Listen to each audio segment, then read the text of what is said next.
यदि इस संसार में किसी ने भी हमारे भक्त का अहित करने का प्रयास किया तो उसका अंत करने के लिए हमें विवश होना पड़ेगा, चाहे वो सृष्टि के पालनहार ही क्यों ना हो। यदि माता पार्वती की रक्षा के लिए आपके किसी भक्त का संहार ही क्यों न करना पड़े, मैं करूँगा। हे परम अवतार श्री कृष्ण, चले जाइए यहाँ से, अन्यथा वो अनर्थ हो जाएगा जो इस सृष्टि में आज तक नहीं हुआ।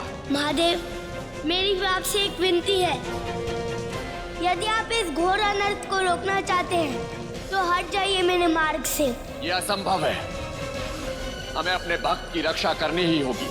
तो मुझे भी माता पार्वती की रक्षा करनी होगी।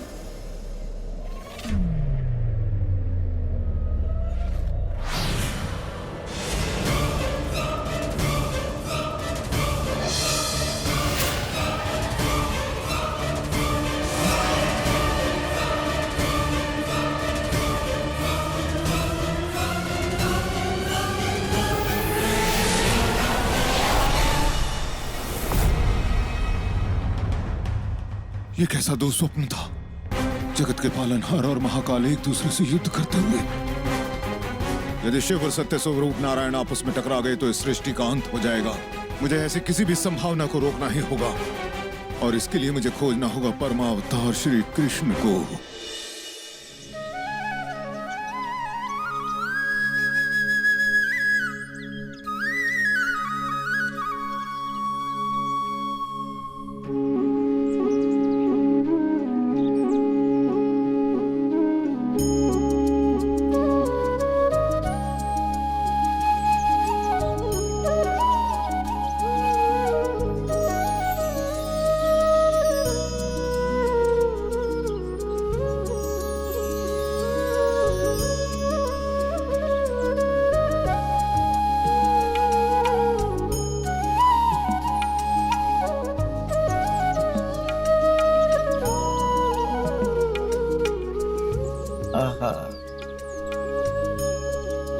ऐसा मधुर स्वर, ये हृदय को सम्मोहित करता संगीत। ये संगीत का मधुर स्वर है या आमंत्रण? ऐसा लगता है कोई बेताल को बुला रहा है।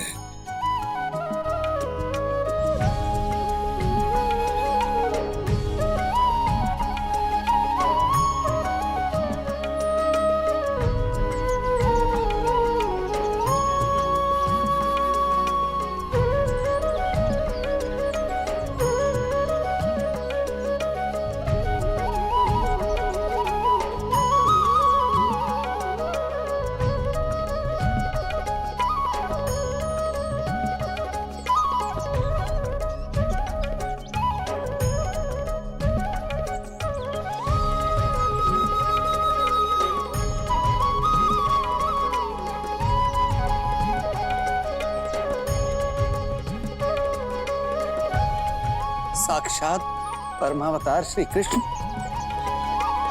मेरा ऐसा पुण्य कि प्रेत लोक से सीधा कृष्ण लोक में आ गया। प्रभु, आपके दर्शन मात्र से ये प्रेत तर गया। प्रभु, 1100 वर्षों की मेरी प्रतीक्षा पूर्ण हुई। प्रभु, अब मैं यहाँ से कहीं नहीं जाऊंगा। प्रभु, बस आपकी सेवा किया करूंगा। विताल, इसलिए तो मैंने तुम्हें बुलाया है, क्योंकि तुम्हें अभी एक महत्वपूर्ण कार्य करना है। मेरा जीवन चला गया, संसार के लिए मैं महत्वहीन हूँ, किंतु प्रभु की दृष्टि में अब भी मेरा महत्व है। कहिए प्रभु, ये बेताल आपके लिए क्या कर सकता है? प्रभु विताल, मुझे पता है कि तुम राजा विक्रमादित्य को इस संसार के कल्याण के लिए तैयार कर रहे हो, इसलिए अब समय आ गया है कि तुम राजा विक्रमादित्य को मेरे जीवन पर आधारित कथा सुनाओ। इससे तुम्हारा और राजा विक्रमादित्य दोनों का ही उद्देश्य शीघ्र ही पूर्ण हो जाएगा। जैसी आज्ञा प्रभु, जैसी आज्ञा प्रभु।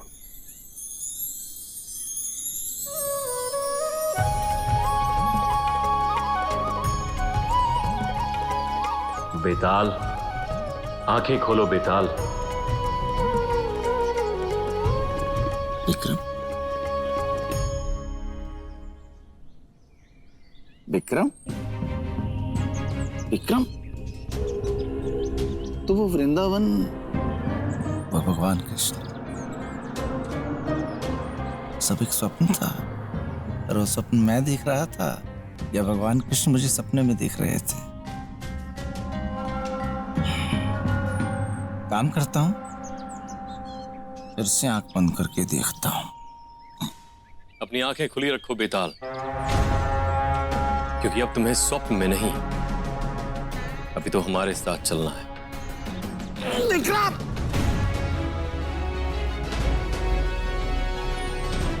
अरे विक्रम, छोड़!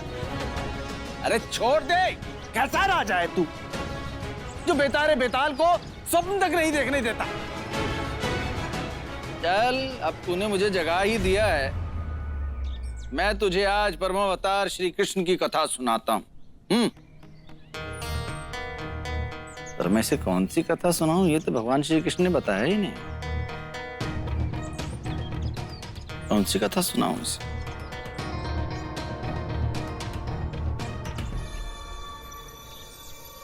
अब तो एक ही मार्ग शेष है, मुझे इस समय में घट रहे कान्हा के जीवन का वृत्तांत सुनाना पड़ेगा। उसके लिए मुझे देखना पड़ेगा कि इस समय वृंदावन में कान्हा के जीवन में घट क्या रहा है।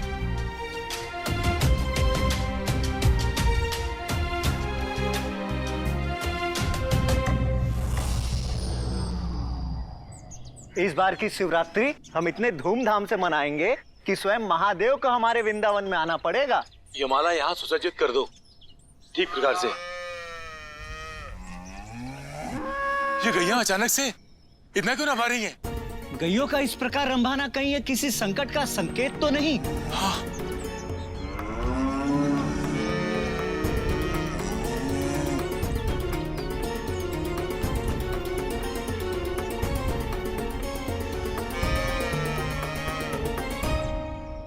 सांवरी, तुम यहाँ? क्या बात है? क्या माता पार्वती के ऊपर इतना बड़ा संकट? कहाँ है माता पार्वती? तुम्हारे साथ चलूं? ठीक है, चलो। सांवरी, शीघ्र बताओ, कहाँ है माता पार्वती?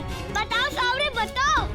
राजन, यहाँ कान्हा माता पार्वती को खोज रहे हैं, और वहाँ संसार का सबसे बड़ा संकट महाअसुर अंधक भी माता पार्वती को ही खोज रहा है। अंधक के मन को प्रकाशित करने वाली, अंधक के मन को मोहने वाली मेरी मनमोहिनी पार्वती, कहाँ हो तुम? कहाँ हो तुम? तीनों लोकों में कहीं भी छुप जाओ, ये अंधक तुम्हें ढूंढ निकालेगा। नारायण नारायण।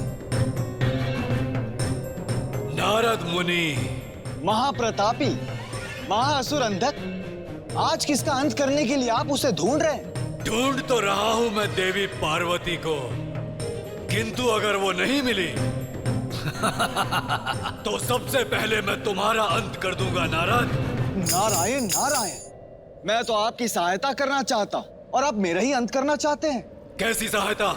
नारायण नारायण, आप माता पार्वती को ढूंढ रहे हैं ना? मैं यही तो बताने आया हूँ कि माता पार्वती तो वृंदावन चली गई हैं।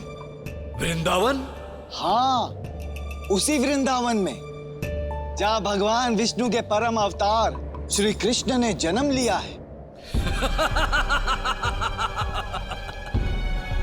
तो महादेव पार्वती को सुरक्षा नहीं दे पाए तो वो विष्णु के पास चली गई। इस अंधक को महादेव नहीं रोक पाए तो वो पीतांबरधारी विष्णु क्या रोकेगा नारद?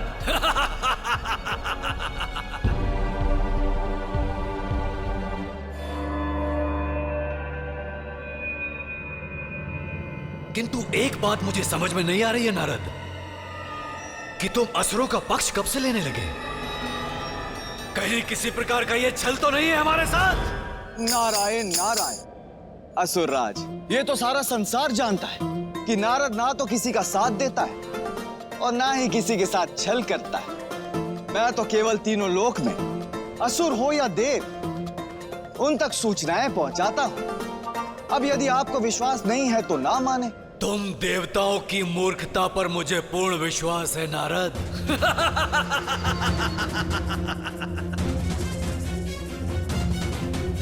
वृंदावन।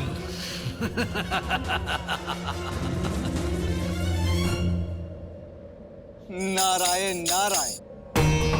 मुझे तो पूर्ण रूप से विश्वास है अंदर कि जो छल तुमने नटराज के साथ किया है, उसका परिणाम और पारितोष दोनों एक साथ तुम्हें नटवर देंगे। नटवर श्री कृष्ण। इसीलिए तो मैंने तुम्हें वृंदावन भेजा है। नारायण नारायण।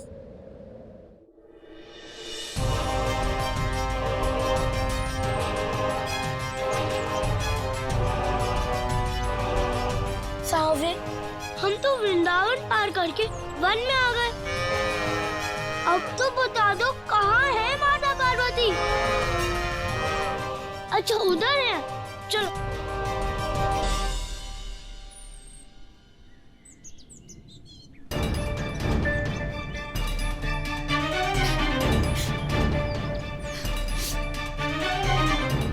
माता, आप यहाँ? क्या बात है?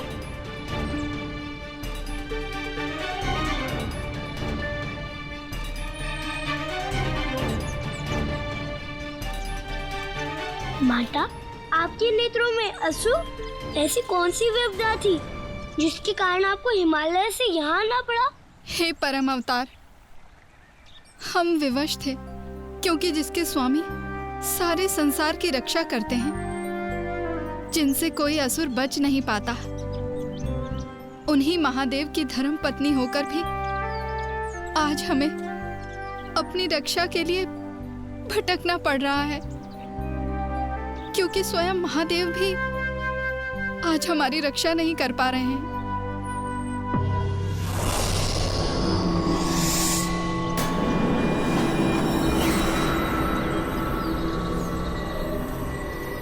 तो ये है उस परम अवतार का वृंदावन।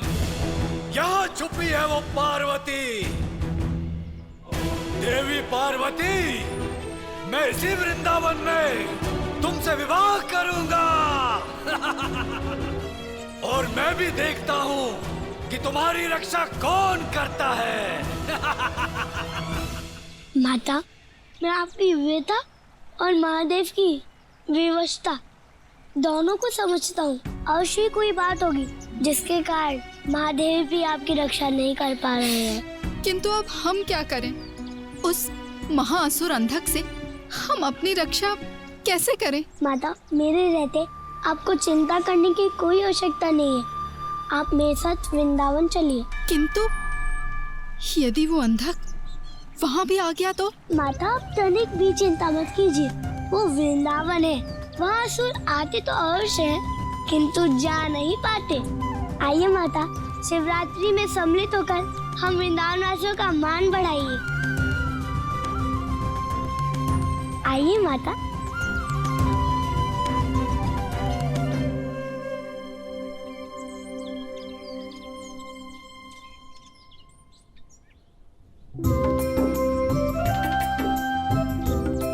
अरे काका, इस बार ठंडाई देख परख के बनाना, कहीं पिछली बार की भांति पूरा वृंदावन मतवाला होकर डोलने ना लगे।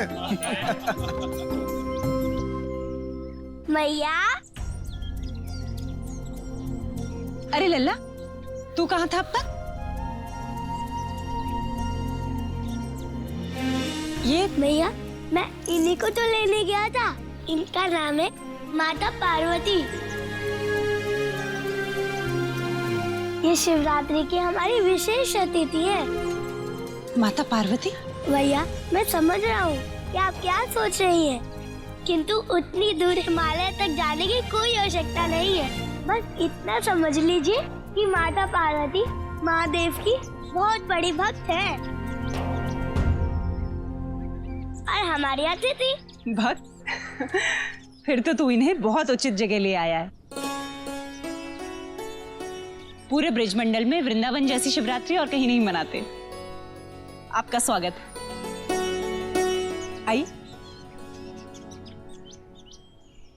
अब मुझे इस महासुर अंधक का अंत करना होगा। केवल तभी माता पार्वती की रक्षा हो सकती है।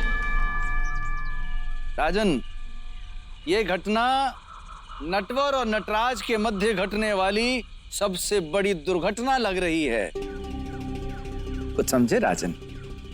नहीं समझे? मैं समझाता हूं। नटराज अर्थात भगवान शिव, जो सदैव अपनी समाधि में लीन रहते हैं, और नटवर अर्थात नटखट कान्हा, जो साक्षात नारायण के परमावतार हैं, जो अपनी लीला में संपूर्ण संसार को बांधे रखते हैं। राजन, मुझे तो ये संपूर्ण कथा स्पष्ट दिखाई दे रही है, किंतु तुम मेराज का प्रश्न सुनो। और मेराज का प्रश्न ये है कि भगवान शिव ने माता पार्वती की रक्षा ना करते हुए अपने भक्त अंधक की रक्षा की। क्या उनके इस कार्य के लिए संसार में वो अपराधी कहलाए जाएंगे? राजन, प्रश्न अत्यंत कठिन है, क्योंकि एक और महादेव की ईश्वर होने की मर्यादा है, तो दूसरी ओर माता पार्वती के प्रति उनका पति धर्म। इसलिए अब ये निर्णय तुम्हें करना है राजन, कि तुम उन्हें अपराधी मानते हो अथवा निर्दोष।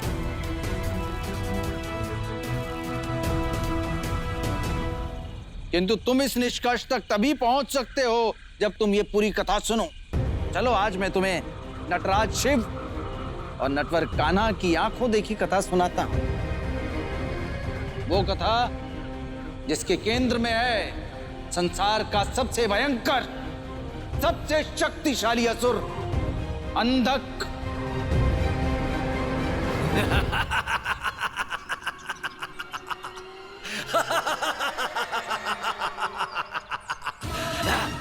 पार्वती, तुमने इस वृंदावन में आकर मेरा कार्य और भी सरल कर दिया है। मैं तुम्हें पाते ही तुमसे विवाह कर लूंगा। और इस संसार की कोई भी शक्ति मुझे रोक नहीं पाएगी।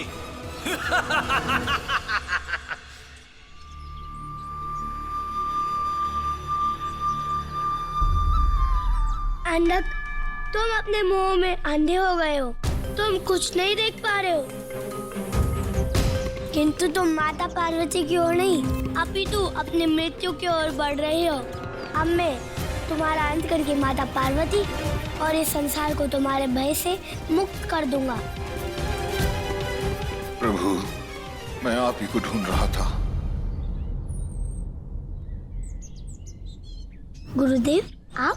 प्रणाम। प्रभु, मैं आप ही को ढूंढ रहा था, क्योंकि जिस अंधक का अंत करने आप जा रहे हैं, आपको उस अंधक का अंत नहीं करना चाहिए। ये आप क्या कह रहे हैं गुरुदेव? वो अंधक अधर्मी है, पापी है। वो माता पार्वती का हित करना चाहता है।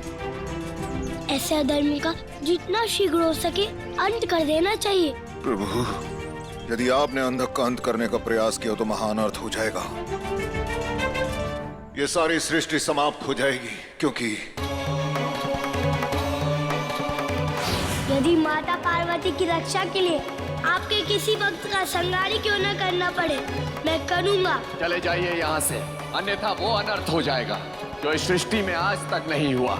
इसलिए प्रभु, महादेव अंधक की रक्षा करने के लिए विवश हैं, और जब तक महादेव का दिया हुआ अंधक को वरदान करता नहीं, अंधक का अंत करना संभव नहीं है। किंतु गुरुदेव, माता पार्वती की रक्षा करना आवश्यक है। इसलिए मुझे ये बताइए कि अंधक को दिया हुआ महादेव का वरदान किस प्रकार कटेगा? प्रभु,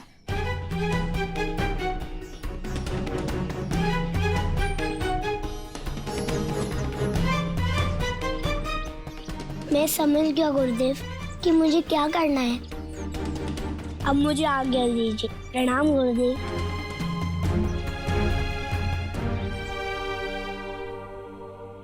राजन, परमावतार श्री कृष्ण ने माता पार्वती की रक्षा और अंधक का अंत करने की व्यवस्था प्रारंभ कर दी। किंतु तुम सोच रहे होगे कि भगवान शिव ने अंधक को ऐसा वरदान दिया ही क्यों जिससे उनकी पत्नी का जीवन संकट में पड़ जाए। तो सुनो राजन, इस समय में घट रही घटनाओं से पूर्व अंधक ने महादेव की घोर तपस्या की।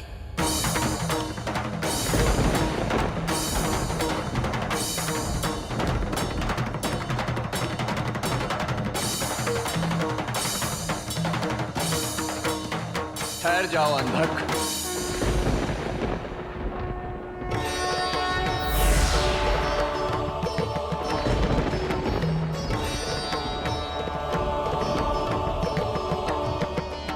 अंधक,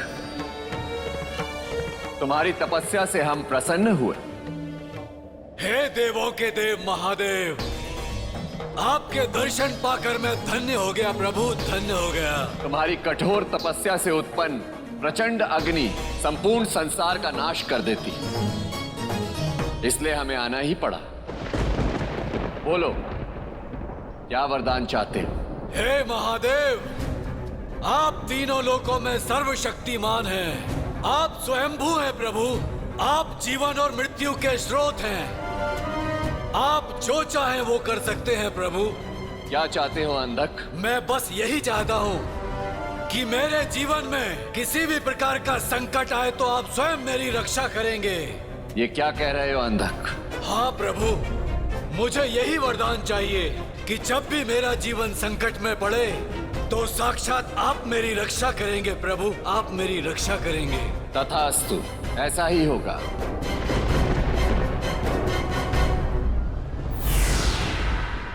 राजन, अब जिसकी रक्षा स्वयं महादेव करें, से कौन मार सकता था? महादेव की इस वरदान के कारण अंधक अमर हो गया और अपनी अमरता की इसी अहंकार के कारण उस अधर्मी ने एक दिन माता पार्वती पर अपनी बुरी दृष्टि डालती। देवी,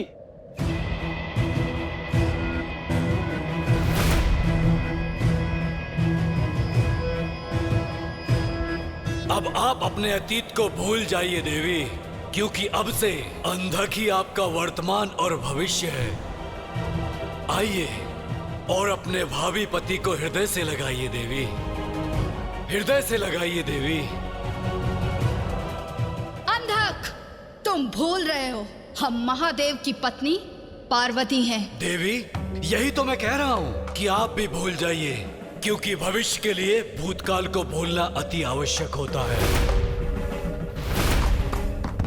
तुम अपने अहंकार में अंधे हो चुके हो। यदि अब एक शब्द भी और कहा तो मैं तो क्या करेंगी आप? हत्या करेंगी? तो कीजिए ना मेरी हत्या। वैसे भी अंधक आपके प्रेम में अधमरा हो चुका है। आपके हाथों से मरकर मैं मोक्ष की प्राप्ति कर लूंगा। देवी, चाहे तो अंत कर दीजिए मेरा, परंतु इस प्रकार से मुझसे मुख मोड़कर मत जाइए देवी, क्योंकि आप जहां भी जाएंगी वहां मुझे ही पाएंगी।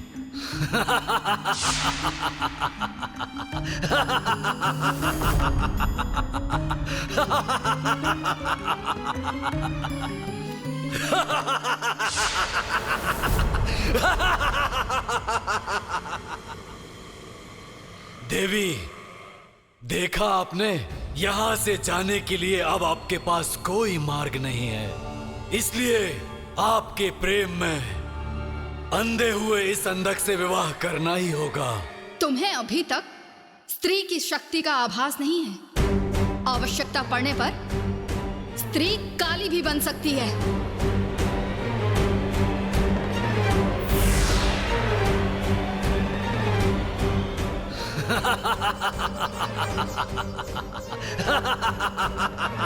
नारियों को भोग समझने वाले अधर्मी, अब होगा तेरा सर्वनाश। देवी, मेरी प्रसन्नता की कोई सीमा नहीं है। तुम रूपवान ही नहीं, अपितु शक्ति की भी भंडार हो, और ऐसी ही स्त्री हो सकती है अंधक की अर्धांगिनी। अब तुम केवल अपनी मृत्यु को गले लगाओगे अंधक।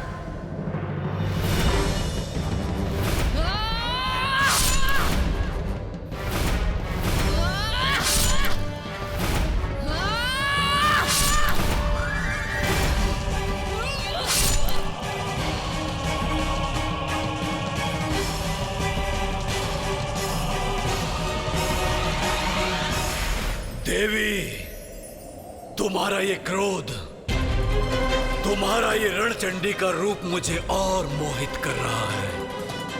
अब तो ये अंधकासुर तुमसे युद्ध करके और तुम्हें पराजित करके ही तुमसे विवाह करेगा।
अब मृत्यु रचाएगी तेरे साथ स्वयंवर।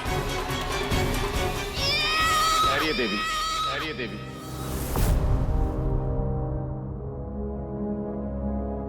नहीं महादेव, हट जाइए हमारे मार्ग से। आज हम इस पापी का अंत करके रहेंगे। नहीं देवी, हमारे रहते आप अंधक का अंत नहीं कर सकते। ये आप कैसी बात कर रहे हैं महादेव? आप संसार के सबसे बड़े पापी और अधर्मी की रक्षा कैसे कर सकते हैं? देवी, हमने इसे वरदान दिया है, हमें इसकी रक्षा करनी ही होगी। और यदि आपको इसका अंत करना है तो सबसे पहले आपको हमसे युद्ध करना होगा।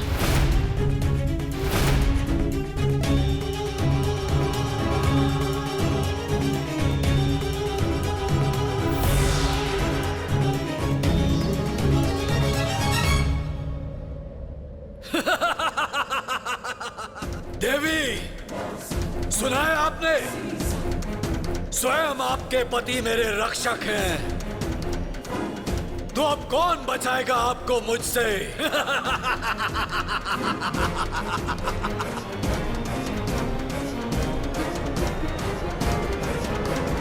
राजन, अब तुम्हें स्थिति की गंभीरता का ज्ञान हो गया होगा और महादेव की विवशता का भी, किंतु संसार के सबसे बड़े संकट के सम्मुख तुम मेरा प्रश्न मत भूल जाना कि महादेव ने अपनी पत्नी की रक्षा ना करते हुए अपने भक्त अंधक की रक्षा की। क्या अपने इस कार्य के लिए वो संसार में अपराधी कहलाए जाएंगे?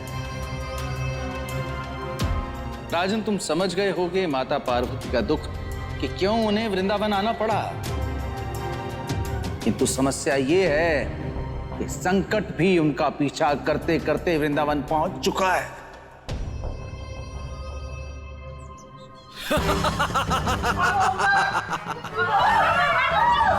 यदि वृंदावन के वासियों ने मेरा सहयोग नहीं किया, यदि इन्होंने पार्वती का पता नहीं बताया, तो इन समस्त विष्णु के भक्तों का मैं सर्वनाश कर दूंगा।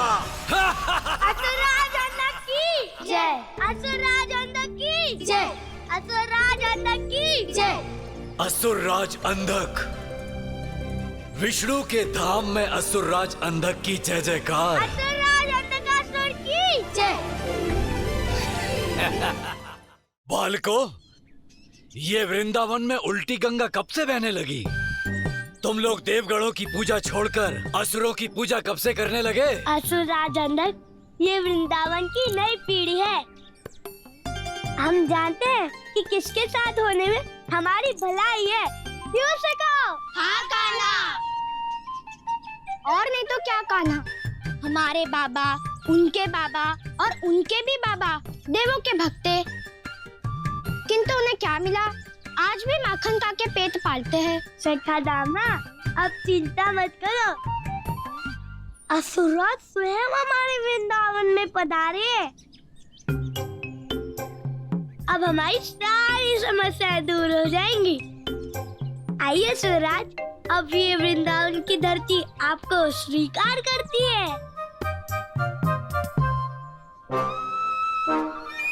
विष्णु की धरती पर एक असुर का ऐसा स्वागत मैंने कभी नहीं सोचा था। असुरराज, जहाँ शक्ति वहाँ भक्ति, और आप ठहरे तीनों लोगों के स्वामी, इसलिए ये तो हमारा सौभाग्य है कि असुरराज अंधक पहली बार वृंदावन आए हैं, तो केवल बातों से इनका अतिथि सत्कार करोगे या? ओहो सुबाला, साक्षात असुरराज को देखकर तो देवता भी सब भूल जाते हैं। मैं तो नन्हा सा बालक हूँ। क्षमा कीजिए असुरराज, किंतु आप हमें ये बताइए कि आप किस प्रकार का भोग लगाएंगे? हम आपको कैसा प्रसाद चढ़ाएं? प्रसाद? हाँ, हम तो भगवान को प्रसाद ही चढ़ाते हैं ना असुरराज। भगवान को तो प्रसाद चढ़ाना ही पड़ता है। अच्छा, क्या क्या है प्रसाद में, बताओ। प्रसाद में काली गाय का दूध है, और गोरी गैया का माखन, और खट्टा खट्टा दही, और मीठा मीठा खोया। सका, जिसका नाम ही खोया है उसमें बचा ही क्या है? और जिसमें बचा ही कुछ नहीं है उसमें असुरराज खाएंगे क्या? कान्हा, क्यों ना हम दूध में केसर उबालकर उसमें। अरे बस बस बस, ठहरो बालक। एक बात बताओ, यहाँ दूध के अतिरिक्त और कुछ मिलता है या नहीं, या केवल दूध ही दूध मिलता है? यही तो हमारी समस्या है असुरराज, देवों ने इसे दूध माखन की नगरी बना रखा है। वाला, अब असुरराज स्वयं आ गए हैं तो सब ठीक कर देंगे। हाँ हाँ, वो सब तो ठीक है, परंतु मैं यहाँ पर किसी को ढूंढने के लिए आया हूँ। सखाओ, तुमने सुना? स्वयं तीनों लोगों के स्वामी असुरराज अंधक किसी को ढूंढने आए हैं, और वो भी हमारे वृंदावन में। आप क्या कर रहे हैं असुरराज? आप किसे ढूंढ रहे हैं? पार्वती को। तुमने देखा है उनको? पार्वती? सुना सखाओ, असुरराज पार्वती को ढूंढ रहे हैं। तुम लोग जानते हो पार्वती कहाँ है? असुरराज, हम यहाँ के काले हैं। यदि हम नहीं जानेंगे तो और कौन जानेगा? बालकों, तुम लोग मेरे प्रथम भक्त हो। पार्वती से मिलने के बाद मैं तुम्हें एक अनमोल उपहार दूंगा। असुरराज, अब अनमोल उपहार तो आपको पार्वती देगी। ले चलो मुझे पार्वती के पास। आइए आइए आइए ना।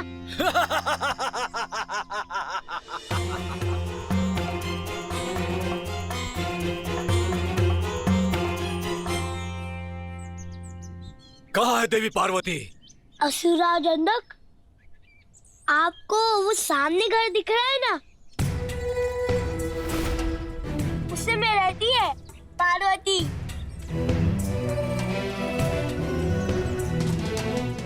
असुरराज, किस सोच में डूबे हैं? कहीं ऐसा तो नहीं कि आपको भय लग रहा हो? यदि लग रहा हो तो क्या हम भी चले? नहीं, तुम लोग यहीं रुको। मैं देवी पार्वती से एकांत में मिलूंगा। देवी पार्वती, मैं आ रहा हूँ।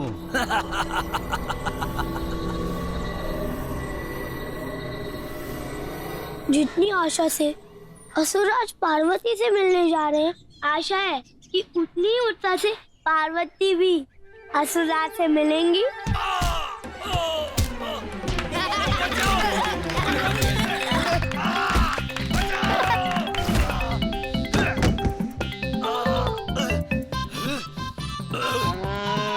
ये क्या है बालको?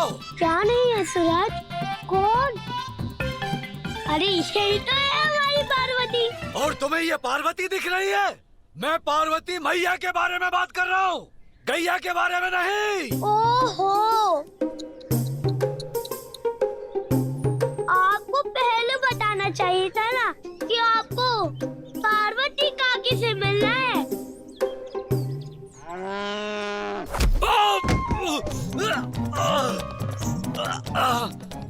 मैं जीवित नहीं छोड़ूंगा इस गैया को। अरे सूरज, ये आप क्या कर रहे हैं? एक गौवध से बड़ा पाप और कोई नहीं होता इस संसार में। असुरराज अंधक के लिए ना तो कुछ पाप है और ना ही कोई पुण्य। इसने मुझ पर प्रहार करने की भूल की है। अरे असुरराज, भूल इस गैया से नहीं, अभी तो आपसे हुई है, क्योंकि आप इस गैया के पास गए थे। अरे मूर्ख बालक, तुमने ही तो भेजा था इस गैया के पास मुझे। क्षमा करें असुरराज, ये समझने में भूल हो गई कि आप किस पार्वती की बात कर रहे हैं। किंतु आप चिंता मत कीजिए, हम मिलवाएंगे आपको पार्वती से। उसकी कोई आवश्यकता नहीं है, मैं स्वयं ढूंढ लूंगा अपनी पार्वती को।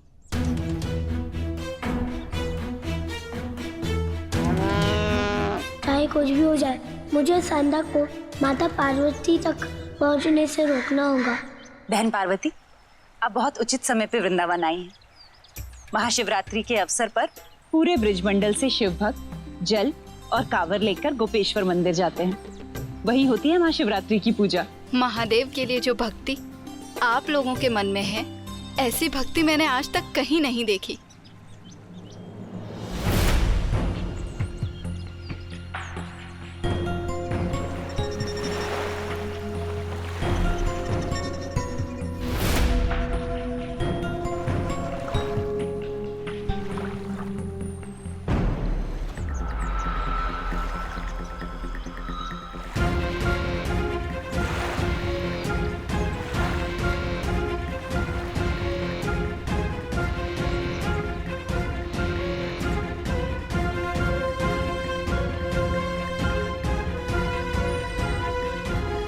इन स्त्रियों में ही कहीं छुपी होगी देवी पार्वती, मुझे ढूंढना होगा।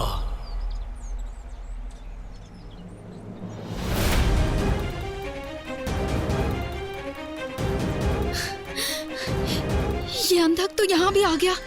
मैं क्या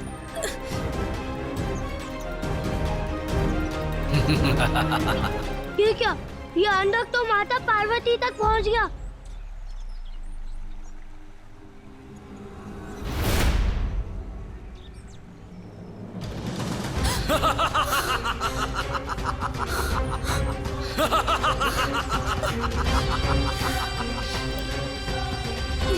पार्वती, अब तुम असुरराज अंधक की धर्म पत्नी बनोगी।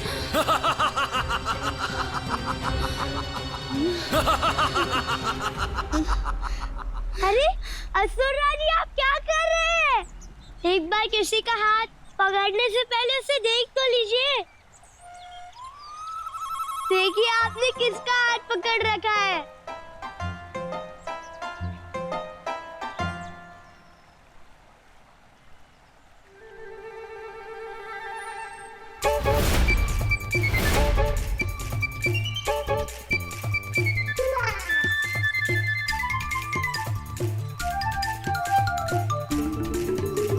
ये कैसी माया है?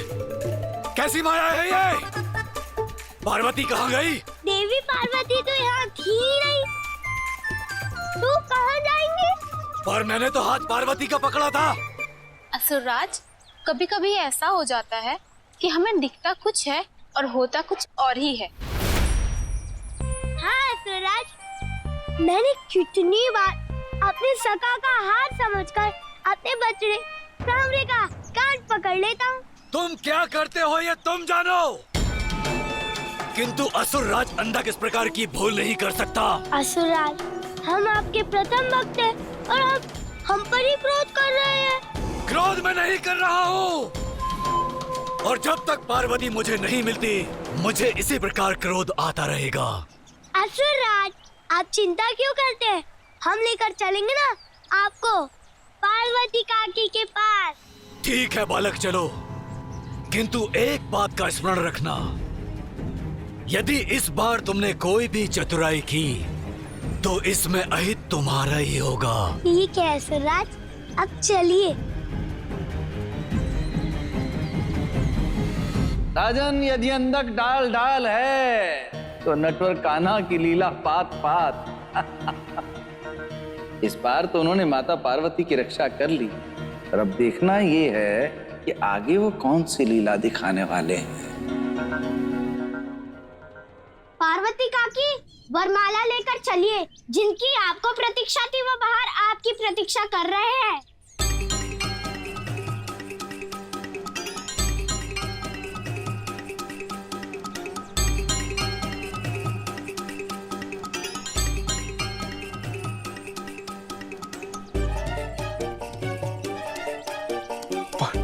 पार्वती। असुरराज, पार्वती काकी आपके सामने खड़ी है और तुम हो कि उनसे मुंह फेरे आ गए। मेरी पार्वती मुझसे विवाह करने के लिए आई है, अंधकासुर से विवाह करने के लिए आई है। मेरी पार्वती,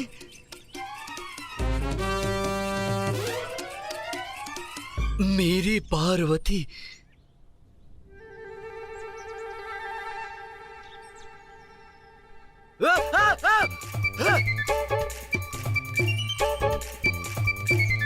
बालक, कौन है ये?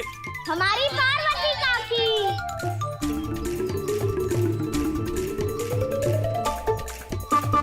काकी, देख क्या रही है? असुरराज इतनी दूर से आपसे विवाह करने आए हैं। डालिए वरमाला। रुक रुक रुक, एक भी कदम आगे बढ़ाए तो मैं तुम्हारी हत्या कर दूंगा। मर तो मैं तब जाऊंगी ना प्राणनाथ, जब आप मुझसे विवाह नहीं करोगे। मैं कह रहा हूँ दूर रखो इसको, एक कदम भी आगे मत बढ़ाओ। मैं कह रहा हूँ दूर रखो ये वरमाला। आप कितनी दूर से आए हैं और मैंने कितनी वर्षों से आपकी प्रतीक्षा की है। आज हम दोनों की प्रतीक्षा पूर्ण हो जाएगी। अरे बुढ़िया, तुझे इस वृद्ध अवस्था में विवाह करने की सूझी है? अभी तेरी आयु विवाह करने की नहीं है, मृत्युशैया पर लेटने की है। और ये ले वरमाला, ले वरमाला, अपनी अर्थी पर डाल ले, डाल लो अपनी अर्थी पर।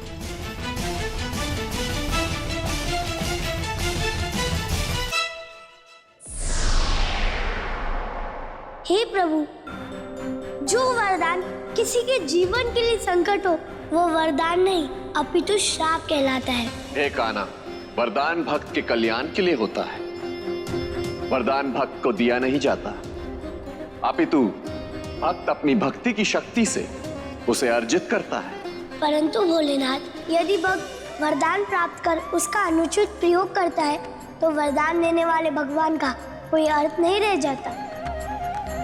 क्या इसमें भगवान का कोई उत्तरदायित्व नहीं है?